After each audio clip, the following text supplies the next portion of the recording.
ہمارے معزز گرامی، اللہ تعالیٰ نے سورۃ القدر میں فرمایا ہے، ہم نے نازل کیا قرآن مجید شب قدر میں، اور تو کیا جانے کہ شب قدر کیا ہے؟ شب قدر 1000 مہینوں سے بہتر ہے۔ اس رات میں فرشتے اور روح الامین اپنے رب کے حکم سے اترتے ہیں، ہر کام پر سلامتی ہے۔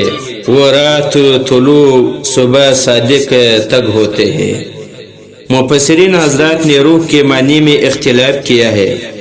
بعض نے کہا کہ وہ جبرائیل علیہ السلام ہے، اور کعب الاحبار رضی اللہ تعالیٰ عنہ سے مروی ہے کہ بے شک سدرۃ المنتہا میں اس قدر فرشتے رہتے ہیں کہ ان کی تعداد اللہ کے سوا کوئی نہیں جانتا۔ وہ جبرائیل علیہ السلام کے ساتھ شب قدر کے درمیانی رات میں اترتے ہیں۔ وہ مومنین اور مومنات کے لیے دعائے خیر کرتے ہیں۔ جبرائیل علیہ السلام تمام سے مصافحہ کرتے ہیں۔ اس کی علامت یہ ہے کہ جس آدمی کے رگڑے کھڑے ہو، نرم دل ہو اور آنسو جاری ہو، یہ سب کچھ حضرت جبرائیل علیہ السلام ان کے مصافحہ کی برکت ہے۔ اور بعض نے کہا کہ روح سے مراد ایک عظیم شان فرشتہ ہے، اگر وہ چاہے تو زمین اور آسمان کو ایک لقمہ میں نگل لے۔ اس کو فرشتے نہیں دیکھتے، مگر لیلۃ القدر میں فرشتوں کے ساتھ مومنین کی صفت کے لیے نازل ہوتا ہے، تاکہ نبی کریم صلی اللہ علیہ وسلم کی امت کے اوپر مطلع ہو جائے۔ ابن عباس رضی اللہ تعالیٰ عنہ سے روایت ہے کہ حضرت جبرائیل علیہ السلام نے ایک شمعون غازی سے ذکر کیا، جس نے کافروں کے ساتھ 1000 مہینے لڑائی کی تھی، اور اس کا ہتھیار اونٹ کا ایک جبڑا تھا، اس کے علاوہ اس کا کوئی ہتھیار نہ تھا۔ جب کافروں کو اس جبڑے سے مارتا تو بے شمار ہلا کرتا، اور جب پیاسا ہوتا تو لوگوں کے منہوں سے میٹھا پانی نکلتا، وہ اس کو پیتا، اور جب بھوک لگتی تو اس سے گوشت کھاتا۔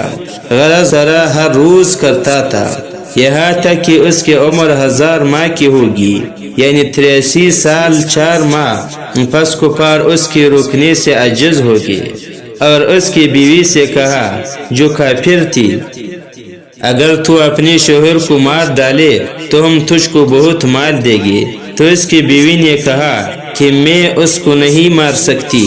تو کافروں نے کہا کہ ہم تجھ کو ایک مضبوط رسی دے گی، جب وہ سو جائے تو اس کے ہاتھ پاؤں باندھ دینا، ہم آ کر اس کو مار ڈالیں گے۔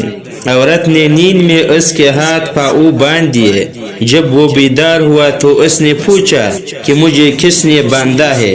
تو اس کے بیوی نے کہا جس نے تیرے آزمائش کے لیے تجھے باندھا ہے۔ اس نے ہاتھ سے کھینچا تو رسی ٹوٹ گئی۔ تو کافروں نے اس کو ایک زنجیر لا کر دی، تو اس کی بیوی نے پھر باندھ دیا۔ جب وہ بیدار ہوا تو اس نے پوچھا کہ مجھے کس نے باندھا ہے؟ تو اس کی بیوی نے کہا میں نے تجھے آزمانے کے لیے باندھا ہے۔ اس نے پھر ہاتھ کو کھینچا تو زنجیر ٹوٹ گئی۔ اس نے اپنی بیوی سے کہا کہ اے بیوی، میں اللہ کی ولیوں میں سے ایک ولی ہوں، یعنی اللہ کی دوستوں میں سے ایک دوست ہو، دنیا کی کوئی چیز بھی مجھ پر غالب نہیں ہو سکتی۔ پس اس کی بیوی نے یہ بات سنی، تو جب وہ سو گیا تو اس کی بیوی نے اس کی زلفوں کو کاٹ ڈالا، اور اس کے سر کے بال 8 کلے تھے، اور سب بال زمین پر گرتے تھے۔